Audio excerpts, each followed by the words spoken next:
are laughing for my speech, that'd be fine. Triumph in general, Washington's darkest hour.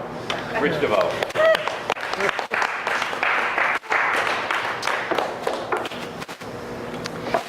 Thank you, Mr. Toastmaster, fellow Toastmasters, honored guests.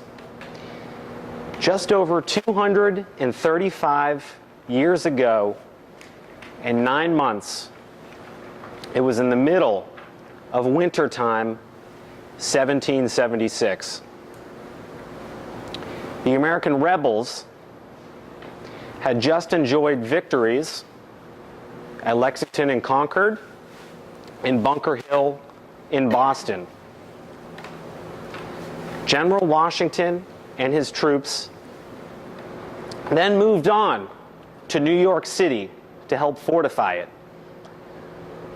It was with much enthusiasm and hope that they entered the city, riding a relative high of the war. But they soon had to face reality. They were going up against the most ferocious, the biggest military in the world, the military that the world has ever seen, the British. And soon after they entered and began fortifying the city, General Howe sailed into New York Sound and landed near where the Brooklyn Bridge stands today. And his troops disembarked and soon thereafter drove the Americans out of the city. And this was an extended defeat for the Americans. Howe sent General Cornwallis across New Jersey to chase the Americans across New Jersey, all the way to the banks of the Delaware River. It was there that really was General Washington's darkest hour. For about a month, he was forced to take up winter quarters next to the Delaware River, about a mile or two away from the British, who also took up winter quarters. It was cold.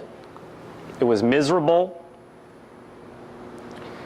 General Washington was separated from his supporting generals, Lee and Gates. And many of the enlistments of his men were actually expiring. Some considered desertion, and a few actually did. It was for about a month that General Washington was forced into this position. And I want you to imagine for a second being in his shoes with all of those circumstances. He was trapped. And that went on for an entire month, from about mid-November to about mid-December.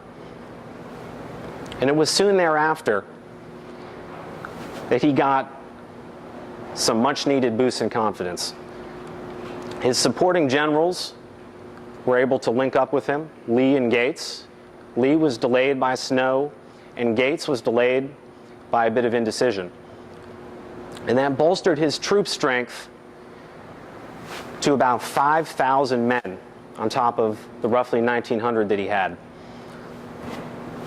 And soon thereafter, 1,000 militiamen came across the Delaware River and linked up with him from Philadelphia.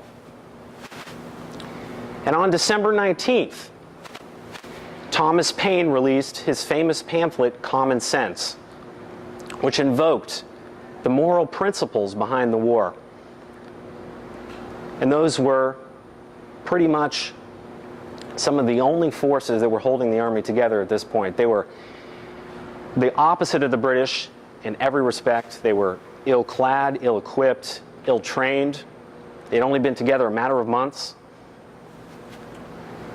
And now they faced this situation where they were surrounded. But with those boosts in confidence, General Washington hatched a bold plan. On the night of December 23rd, he decided that he would cross the Delaware River and march on Trenton, New Jersey.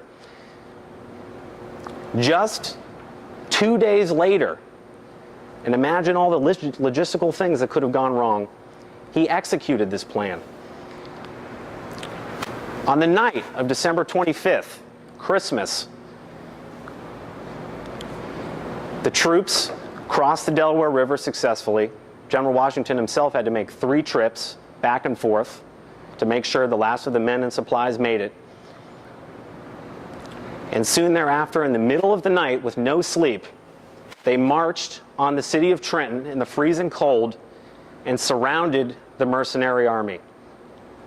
And they captured them. It was a wild victory. They had actually just had a Christmas dinner, and Washington arrived with a late and ferocious Christmas present. So this provided the momentum necessary to propel the American cause forward. General Washington captured roughly 1,000 men and 1,000 rounds, 1,000 arms, rounds, and ammunition. And they moved forward to eventual American independence. Mr. Toastmaster.